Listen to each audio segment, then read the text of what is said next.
AI is not taking your job, but somebody using AI probably will.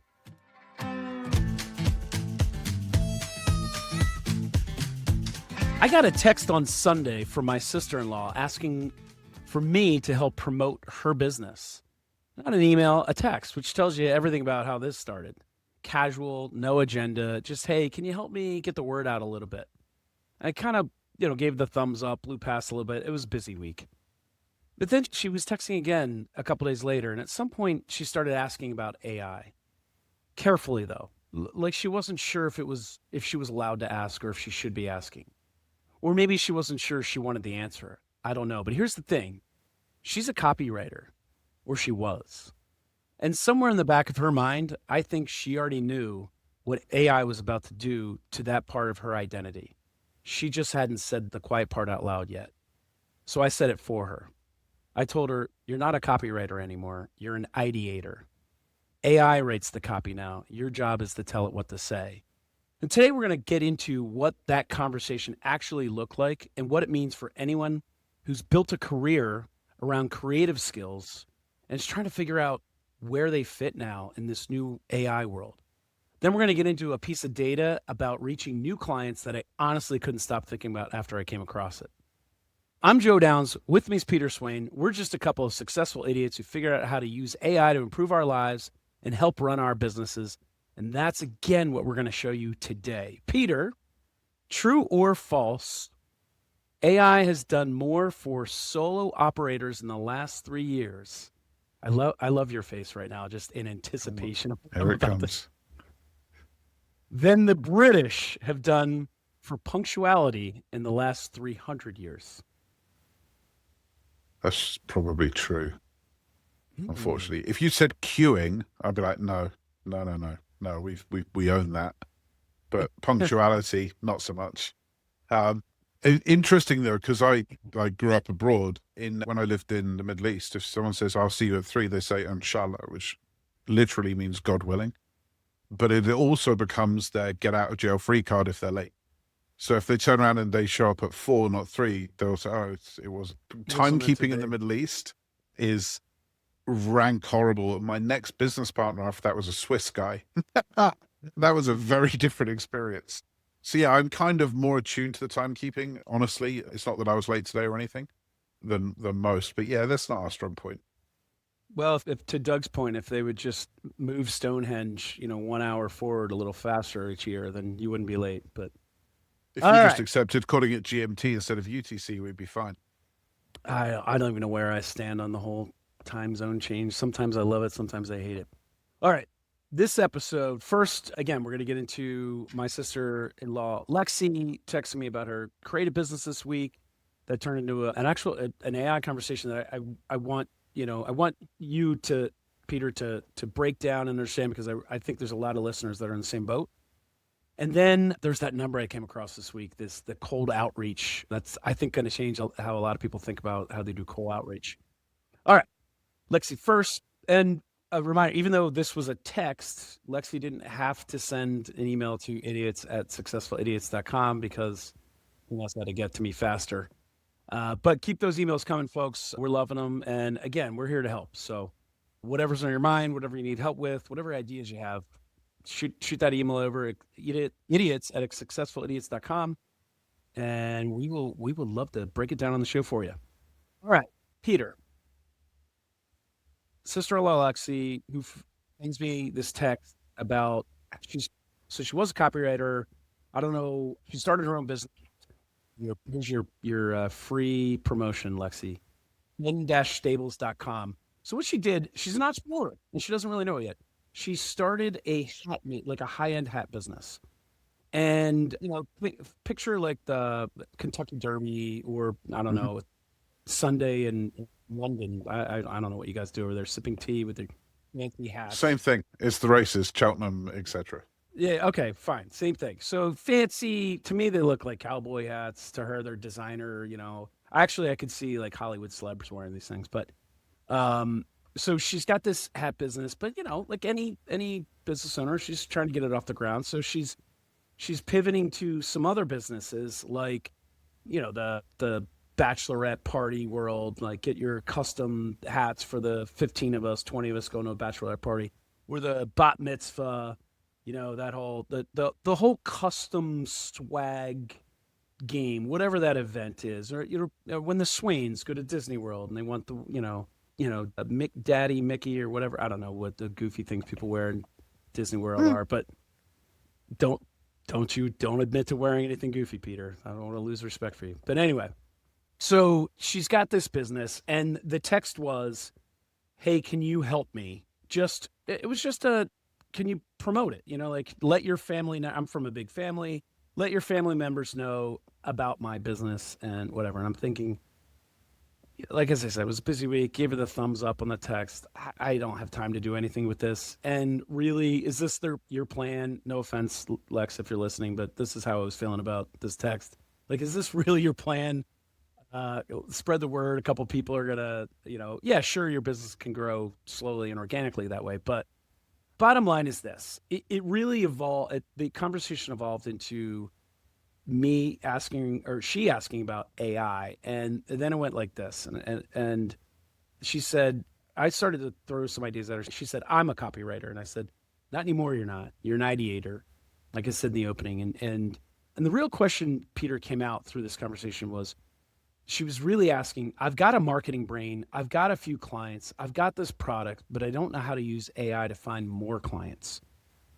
So to take what she's creating and producing, and right now she's the whole run of it, the creation and the production, without having to hire a team or to outsource everything. Now, Peter, I know you probably answered a version of this question, I don't know, a dozen times by now through our various episodes. But I want to go there again. Because the more specific the example, the more it actually lands for people.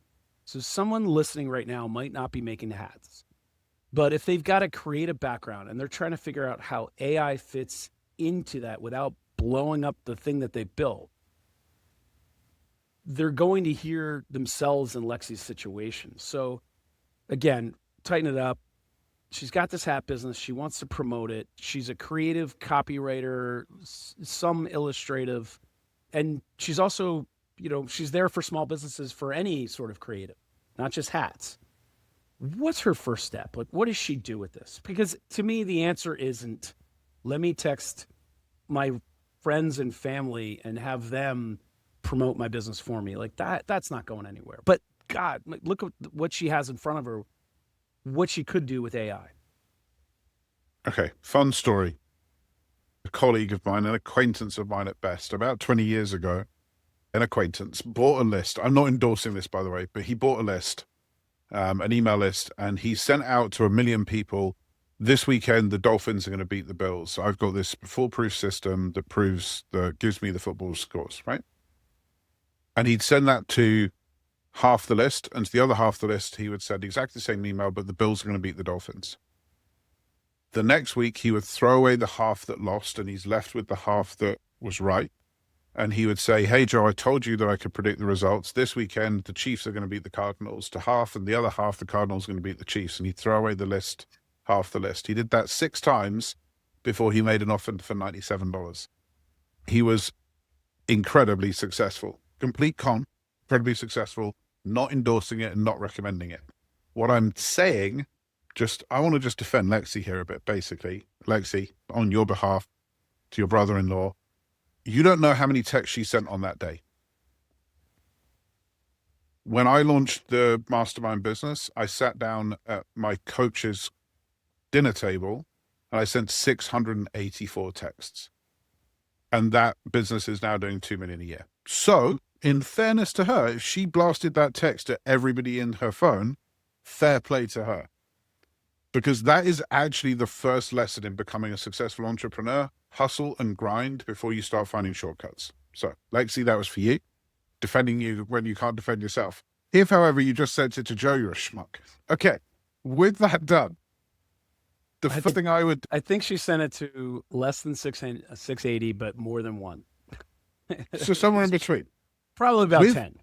With that said, the first thing I would do in Lexi's situation is I would open up Claude and I would describe the situation. This is what I do. This is what I'm good at. This is what I'm bad at. This is what my products are. This who has received it. This is how many followers I've got on Instagram, by the way.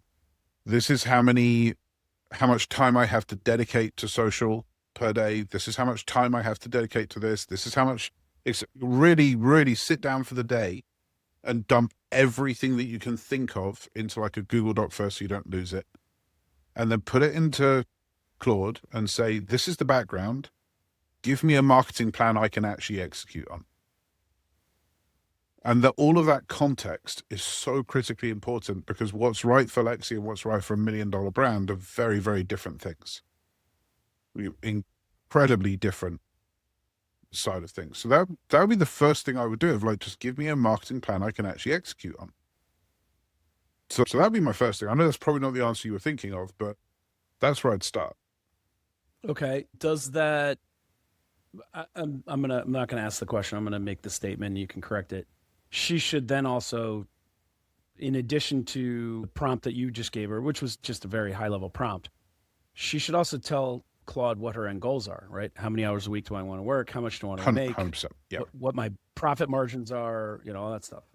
Yeah. And imagine the way I like to think of AI is, imagine you are sitting with an incredibly smart person that was an incredibly bad communicator.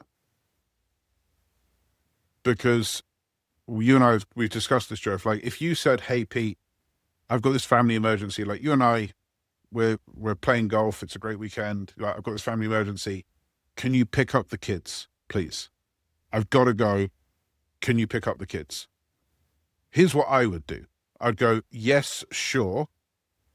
1, what school are they at? Like, that's an important piece of detail. 2, do I need like a code word to pick them up? Or do you need to text the principal in advance? 3, what do I need to say to them to make sure they're going to be psychologically okay with the fact that this random dude they've never met has showed up? I would ask 5 or 6 really key, important questions before I accepted this task from you. AI wouldn't do any of those things. Yeah. AI's job is to go, I got you, don't worry, and away it goes, and it does the thing. It's not to stop you and go, whoa, whoa, whoa, I need this, this, and this in order to do a half-decent job. So giving the context to AI is honestly, it's the number one problem by a very long way of users of AI. No matter where they're at in the journey, obviously it's more beginner. They forget to do things like, does Lexi want to make $100 million? Does she want like franchises? Does she want shops across the whole country? Or does she just want one shop that pulls in $200K profit for her at the end of the year? Either of those answers is a fantastic answer. I'm not judging either, but it's going to be a very different plan depending on which one of those we're going for. Yeah, no, that's great advice. I think her husband Bill wants her to make 200 million, but I think she'd be happy with the 200K. I think after defending her and calling her a rock star, then I should get a little cut as well. So I want her to make 200 million as well. Fair enough. I'll work that out, and I'll get paid as the agent. So that's Lexi. And I'm gonna have some follow-up questions there. But before we get to the follow-up questions, how about her? So I introduced her as a copywriter, and I think it's pretty well generally agreed that the copywriter is going to be one of the first victims of AI, right? Yes and no. I don't know how many of them there are out there, but that workforce has got to shrink. Yes. Yeah. Not so go let's extinct, just not be extinct, but shrink. I want to make sure we're specific, because I think it will help people. Across every industry, if your predominant output is keyboard based, you're in trouble. You're in trouble a lot quicker than some other people. Like plumbers are still, Optimus Prime and Elon Musk are going to take out plumbing, but that's going to take us another 5-10 years. But yes, right now, if your predominant output mechanism is typing something, especially something that doesn't have a quantitative resolution, like you can't measure how good it is. Like, for example, an assessor, their main output is on a keyboard, but you can measure how good they are. Well, you did 10 assessments last year and you were plus minus X% accurate. You can't do that with creative. It's a qualitative judgment, not a quantitative judgment. So the people that are in dire straits trouble are the mid-market. And this is just a pattern in technical disruption, and it's always been this way, and it will probably always be this way. The mid-market gets hit first and gets hit bad. Let me give you an example people will be able to relate to. Louis Vuitton, doing better than ever. They still manage to persuade people to buy a bag for $20,000 when they produce it for $50 in a sweatshop in the Far East. And that's not undocumented. It's not even like, oh, Pete, what did you just say? This is some scandal. Everybody knows that's true, even the people that buy the $20,000 bag, but it's still worth $20,000. Walmart are making more money than ever before because they're experts at efficiency in supply chain. They take every cent off the product in a way that I can't even really begin to understand. But Toys, Pottery Barn, Bed Bath & Beyond, mid-tier has no defensible advantage either way. They're neither the best nor the cheapest. And when you get this kind of disruption, you'll see the same thing. So copywriters, developers, voice artists, very, very similar trajectories. The cheapest are fine because people would still rather deal with people. So if it's a $5 an hour developer, yeah, sure. It's only who cares? $1 versus $5? Meh. Doesn't really make much of a difference. I'll do it. The $1 million developer that's like, yeah, I built Shopify. You're like, okay, he's worth still paying for because he's got domain knowledge and expertise and but the $70,000 developer, like, wow, that's expensive for something that Claude Cowork could do for me. Those people disappear very, very quickly because they're neither the cheapest nor the best. And that's what you'll find in copywriting as well. The world-class copywriters, the J. Abrahams, the Daniel Throssells, they'll be fine. The people that churn and burn copy for $1 will be fine. The $50, $100, $200 an hour copywriter won't exist within a year. So my contention, I agree with you, but my contention is this, and this is what I said back to Lexi in text, and I actually used Claude as well to shore up my argument. My contention is the winners. I agree with you that middle markets it will be dispersed somewhere else. They will be relieved of their responsibilities to go find new and more beneficial and wonderful work. They were the convenient answer, essentially. Yeah. But what do they do? So my contention to Lexi was this paradigm shift we're going through, I don't know how long it's going to take, but it's beginning. My contention is to her and to anyone listening, get out in front of it, because I think she could become a marketing agency of one. Yes, she's got this product she's selling with hats, and we could talk about all the different AI tools that she could use to promote her business and this, all that. And I can work with her on that. But in general, for all of the Lexis out there, shouldn't they be leaning into taking all of their skills and becoming a marketing agency of one? Because I'm a small business at both Belrose Group and Storage Moguls, and I still need, because marketing is not my unique ability. Sure, I can get on and ideate with Claude and Nano Banano and create stuff and all that, but that's still time. A, I don't have. B, I'm not the best at. Can I prompt? Yes. Could I prompt as well as Lexi could probably prompt when she learns how to? Probably not, because that's not the background I come from. So won't there be a need for all the solopreneurs, the couplepreneurs, by the way? Have you heard this term that's being thrown around? The husband and wife. Then. Yeah, I guess. No, you are couplepreneurs, you and Liz. I am a couplepreneur. By a couple, it has to be two. I've got to be half of a couplepreneur. But the answer... Liz might argue you're about 30% of the couplepreneur. I would agree with whatever she says. But go ahead. The answer is, in my view, the answer is a resounding 100% hell yes. Like, for me, I'm like, hang on a second. Tony Robbins says this all the time in his seminars. Like, what business are you really in? And if you look at, for example, there's some very famous examples of this. The railroads were offered the opportunity to go into trucks and automotive. and said no because they thought they were in the train business, the railroad business. And they didn't realize they were in the transportation. If they realized they're in the transportation business, then it was a seamless migration and a seamless move. And they had so much infrastructure they could have actually used and repurposed and etc. Blockbuster and Netflix, Nokia and iPhone. There's so many of these examples where the incumbent, either a single or an enterprise, just disappears because they don't realize the business they're in. What copywriters, creatives often feel that their job is to produce creative. I've made my entire career out of not actually being that creative, out of mastering the skill of translating people to people. Like, you've heard me do this on some of our other calls where I've gone, do you guys mind if I just speak Joe for a second? And I just stop them in their tracks because I'm like, no, he doesn't understand words like HTML and CSS and JavaScript. He doesn't understand a single word you just said. But I happen to understand what you just said, and I know it's really valuable that he does understand it.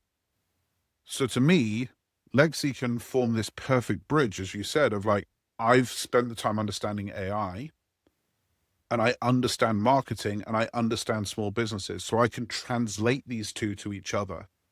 And I think that's a very valuable service, because somebody could walk in and say, listen, I'm $2,000 a month. And essentially you're getting the creative for free, the copywriter for free, the strategist for free, because I've wrapped up AI on those. And then the next line, if I was her, would be to say, I'll be honest with you, they're not as good as going and getting the person for 10K, 20K a month from Saatchi and Saatchi. So if you can afford to get the person from Saatchi for 20K a month, you should. Can you afford that, Joe? No, I can't afford that. Great. Then I've got the 80, 90% solution in my AI, and it's just a flat rate to me for 2, 2.5, 3, 4, 5, whatever the number, whatever the right number is. All of the Lexis out there to realize is that you can take what you have. It's not, AI is not putting you out of business. It actually could prop up maybe the greatest business that you've ever had. AI is not taking your job, but somebody using AI probably will. Yeah. Such an opportunity because the same prompts that Lexi would run for you, for me, for Jim, Bob, Harry, and they're the same prompts. Yeah. Just with different context loaded in. So every time she upgrades the prompt for one client, she's upgrading it for all of her clients. It's infinite scale, zero cost of ownership, because you could do that on a $200 max account with Claude easily. You'd easily have enough capacity. So your total cost of delivery would be $200 a month. And your job would be pressing a button once per day per client. Incredible. So, Joe, I quit. Forget that consultancy. I quit. Go. This is me announcing I'm not marketing it. Yeah. It's such an opportunity because you either sit on the wrecking ball or you stand in front. You're either Amazon or Barnes and Noble. That's the two choices you have. You really can. There's no mid ground. There's no survive option. There's a thrive option or a die option. Yeah. And I love the analogies you gave. And the last one I'd throw in there is McDonald's. Wrote one of Ray Kroc's most famous speeches, gave it Wharton. Or one of his sayings anyway. He asked the kids, what business am I in? And most of them raised their hand and said hamburgers. And he said, no, I'm in the real estate business. Hamburgers just pay the mortgage. And that was fantastic. I mean, that was one of the first business lessons I ever learned growing up or heard about. And it's so applicable to this conversation today. 100%. And folks, look, that's exactly what's happening across a lot of industries right now. The production is collapsing down to one person with the right tools. And that, Lexi, I think that's what you can be. And I say that as someone who's living it. We're building storagemoguls.ai right now, and Peter's literally my consultant on it. We're using AI to educate students in completely new ways with how-to guides and videos and AI tools that make, one person or my team's knowledge just stretch in ways and bounds that's never been able to before because of AI. So it's taking my team of, there's 5 of us, and through Peter's help, just blowing it up and being able to offer it in ways that just weren't possible before. And I say blowing it up, I mean a good way. Peter, I'm going to give you a little, I'm going to, as my kids would say, I'm going to glaze you right now. It's a good thing or a bad thing? Your kids are too young to understand this new language that's out there. but it's a good thing. I think 40 or 50-year-olds would have gone, I don't know if I want that. So get ready to be glazed here. Okay. For your high school kids listening, I had you in mind here, but this is Peter. I am in Peter's mastermind, and obviously I just said you're consulting with me on this project. But I generally think there's people listening who have Lexi's exact situation, you know, a real creative background, maybe a few clients, maybe just trying to figure out how to build this thing, whatever this thing is, without hiring a team, because they're probably on their own now, right? Mhm. And if someone like that wanted to reach out to you for advice, for help, to join a mastermind, to take an audit of where they are, whether they're solopreneur, whether they're a couplepreneur like you and Liz, whether they're about to start a business, or maybe they already have a small business and they're listening to us to try to turn the corner, take the next edge, stay ahead of what's next. How can they reach you? Go ahead, give yourself a plug, because you've been so instrumental to two of my businesses, actually, not just one. So Thank you. I want to acknowledge you. The website is peterswain.com, and you can join our programs there. But the thing you just referred to, we just launched, we're really proud of. We just did an online audit where you can put in what the business is, how the business is doing, what behaviors you typify, and it draws on just shy of 10,000 case studies to work out where you should put AI. Because one of the things we found is learning it isn't actually the hard part. Working out where to put AI in your business is often the hardest part of the equation. So you go to audit.peterswain.com and it will say, this is the inflection point for you. So yeah, audit.peterswain, it's completely free. It's not gated. You don't have to sign up for a call with my team to do it. So audit.peterswain.com. So that's a great resource for anyone. I strongly suggest it. It's pretty cool. Awesome. And Lexi, you don't need a team. You need to stop describing yourself as a hat business or copywriter and start describing yourself, in my opinion, as a one-woman creative agency. The hats are just what got you clients. AI is what is going to let you scale. And when I say Lexi, I'm talking to anyone who feels like they're Lexi. I like the blue felt hat, though. Yeah, you're on the website. Your marketing brain is the actual product. And, you know, in Lexi's case, in my sister-in-law Lexi's case, pen-stables.com, that Peter's now shopping on, it's in the show notes. If anyone listening needs custom branded merch, there you go, Lex. Free plug. Don't ever ask for it again. Kidding. All right.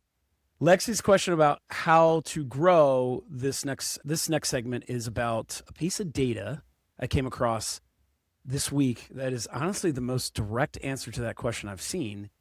And it works whether you're selling hats or anything else. So Erwin Gauthier, I don't know why I keep picking names that are... But even why do you try and say their surname? Erwin, because I have this thing where I need to pronounce people's last names and try to get it right.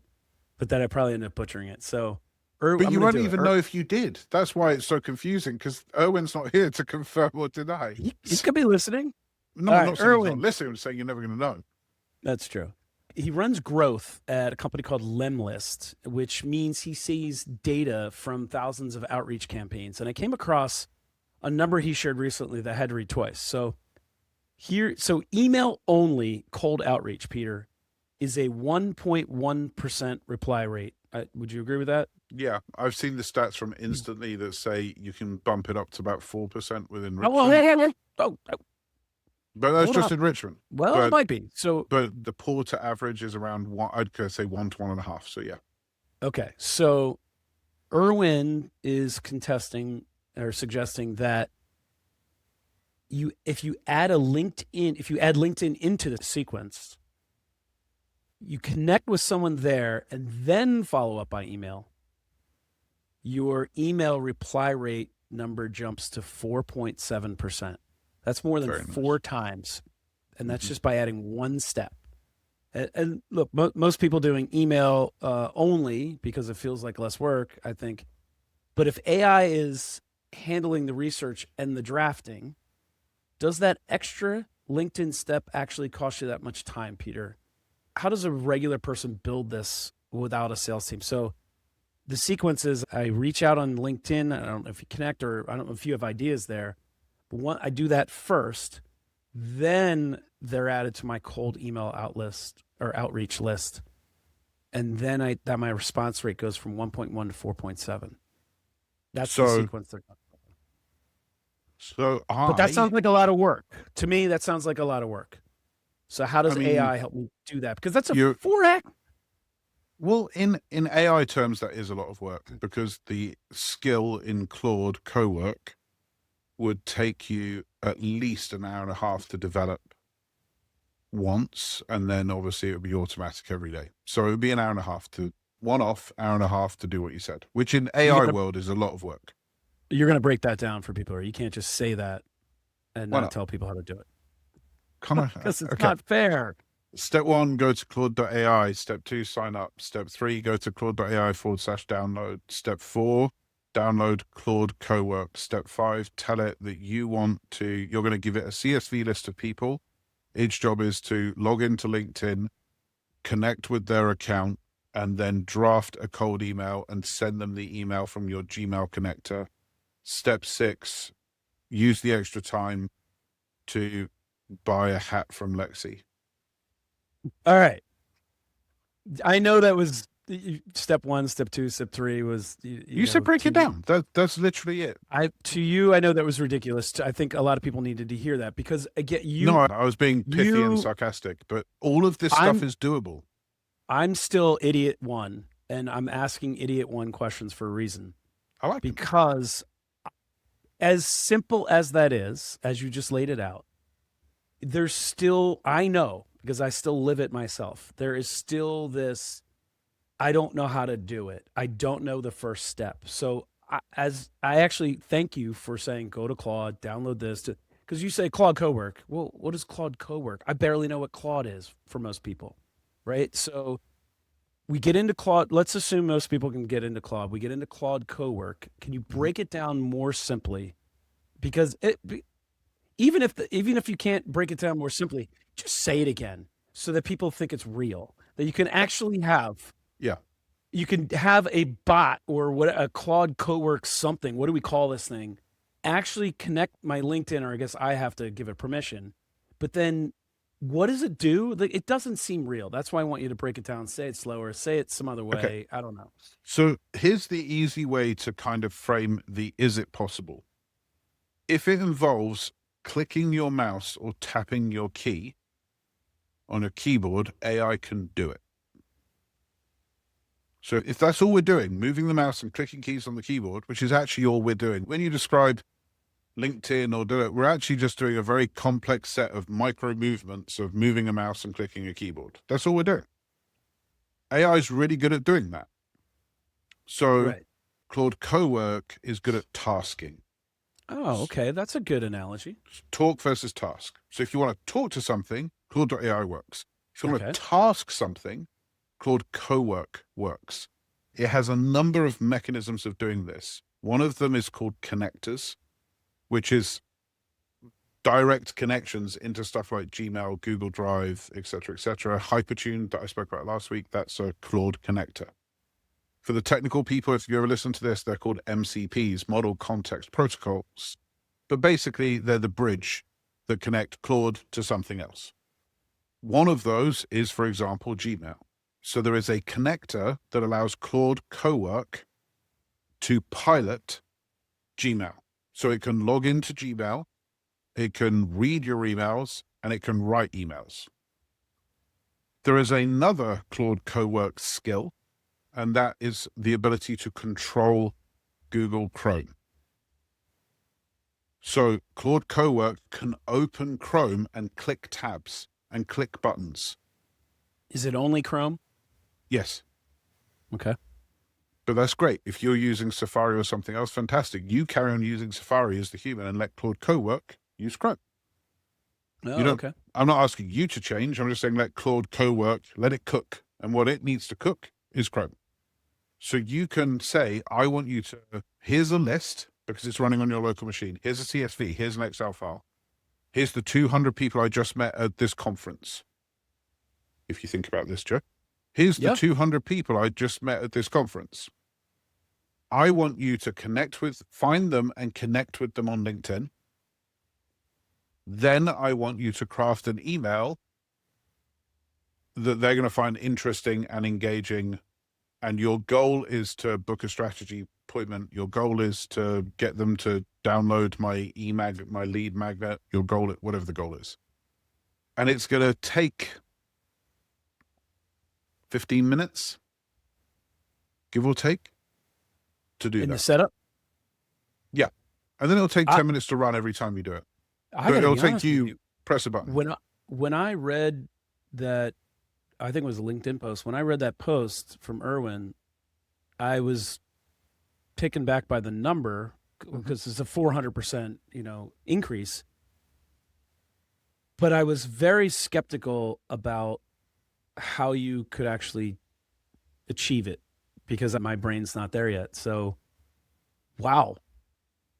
Wow is what I have to say to that. But this is the journey for everybody in AI. Everybody. It's the only limit is your imagination. That's the only limit, because we are so preconditioned into how we do things and how hard they must be to do. Can I let mine run here for a second? Sure. And let me go back to Lexi's example. In a simple, the side business. I don't know why my brain went there, but so she's trying to reach. Let's just take bat mitzvahs, right? That's a perfect use case for fun hats. Whoever's turning 13, right? And everybody gets a hat. You got 100 kids there. There's 100 hats, right? Could she reach out to? Could she go on either Claude or Manus? I don't know, and have it search for every catering company, I guess, event planning company that plans these bat mitzvahs or bachelorette parties or whatever the events. I think it could be corporate events. It doesn't have to be a bat mitzvah. It could be any event where you're looking for Party planner. I was event planner. Event planner, party planners, right? She could have Claude and Manus search the whole country. What's the difference, right? For every party planner, event planner, build a list, then give it to Claude Cowork, have Claude Cowork link in with them, and then let you know when you're linked in, and have it create a list from there of an email list of, all right, now we're linked. Now let me start my marketing sequence campaign to that list. The only thing I would change in what you said, although the answer to what you said is yes, is why have you made all those things separate steps? I don't know. I'm an idiot. Claude Cowork can just do everything you just said in one go. Now I need to start thinking about my business. All right, folks, show's over. But when I said, the limits of imagination, that applies in quotes all the way up to me. I'm not trying to put myself on a pedestal, but last week, Anthropic, it came out, the people behind Claude, $8 billion revenue company. It came out that their entire digital marketing team was one guy. So this is an 8 billion revenue company, and he's non-technical. Very, very similar to like the Lexi example that you're discussing. And he programmed a Claude Cowork skill, the same thing we're discussing, and it does the following every day. It logs into Facebook and pulls down a CSV of all of the ads and their performance, number one. Number two, it generates 100 headline and primary text variations. Number three, it connects to Canva and generates new ad creative. Number four, it combines all of the ad creative together, all the headline variation and ad copy. Number five, it then plans its own experiments as to which it thinks will be more successful and which it thinks will fail, records the experiment, and then deploys the ads. And then the next day, it brings the CSV down and goes, which of my experiments succeeded and which failed? So the experiments on the next day are sharper. So if it's like, if we put this word, not this word, the click-through goes up by 20%, great. So we now know that we're going to use that word, not this word. $1 million a year ad campaign, $3 million a month. One person, not one copywriter, not one marketing manager. Normally, just in case people aren't in this industry, that would be at least 2 media buyers, at least a copywriter, at least a creative, and at least an ads manager. That's a team of 5 at the absolute minimum. And normally you pay the ad planner, the media buyer, as an agency, and normally they take 20% of ad spend. So normally you'd be paying, if that's $3 million a month, Normally be paying $600,000 a month to the people buying the media. This was one guy. And I've been doing this for 3 years, and that was enough for me to go, whoa, I'm stupid. Yeah. Why didn't I see that? So I'll be honest with you. It's the same thing. I'll be honest with you. When I was kind of writing the show and my show notes, and this was my close. This was what I was going to say. And I'm going to openly, honestly let every listener know right now, this show closing is now irrelevant and stupid. But what I was going to say was the 4.7% number doesn't sound huge until you do the math. And in my head, do you remember Reno, the attorney from a couple episodes ago? And I had him in mind when I was thinking about it. He does, I think, business development for his law firm. So I was thinking he was going to be manually linking in with people, right? I don't know why my brain couldn't make the AI jump there, because I try to make it everywhere I can. But I just was like, oh, this is manual. In my head, I'm going, all right, well, is this worth it? Because I almost didn't do this segment, because I was thinking, is Reno really going to link in with 100 people a month? Because if otherwise, the old way, 100 people a month, 1.1%, right? That's one person a month that you emailed that you got a response from. This could take it to 5, right? Mm-hmm. But in my head, he was doing it manually, because you got to do 100 to make this worth it. Otherwise, it's 400% is a statistic, but it's not meaningful in real life unless it turns into business. So in my head, I'm going, yeah, 100's reasonable for Reno to reach out to on LinkedIn. That's only a couple a day. And then you send your email, and, he should go from 1 to 5. And now I'm going, how stupid was I when I was thinking about this kind of closing paragraph here? 100, it'd be 100 a day. It could be 1,000 a day. If Claude's doing the work, what's the difference? Yep. It's whatever the limit on LinkedIn is, right? But even if it was only 4 a day, imagine that for a second, a response rate of 4 a day. If Claude's doing all the work and you just ran it once a day, that's 1,600 a year. Yeah, you can't keep up with it. At that point now, you're refining the search. Today, 100, you're linking in with anyone who agrees to link in with you. If you have Claude doing the work for you, now you need to be even more specific, because you can't handle the success if these numbers are true. Yep. Right? But even if those numbers are half true, one of the great things I love about the AI game, and we're like playing around with some of this on like Storage Mobiles, is if it costs nothing to roll the dice, you can roll the dice as many times as you like. Now, AI, it doesn't cost nothing, but it's pretty close. It's a rounding error. Like, imagine, we were talking last night about ads and lead acquisition. It's like, yeah, so we could get the AI to produce the lead magnet, the AI to produce the landing page, the AI to produce the ad copy. So previous iterations of this conversation would look like, well, what's the minimum? Well, the minimum, Joe's $30,000, because we need to hire this person and this person, this person, this person. And at 30,000, you don't have to be confident you're going to get a result, but you've got to put a lot of pre-work in to reduce the risk to be willing to pull the trigger if you're clever. Now it's like, it's going to be 2 hours prompting, Joe. Like, it's going to cost $500, $1,000. You're like, yeah, well, let's try.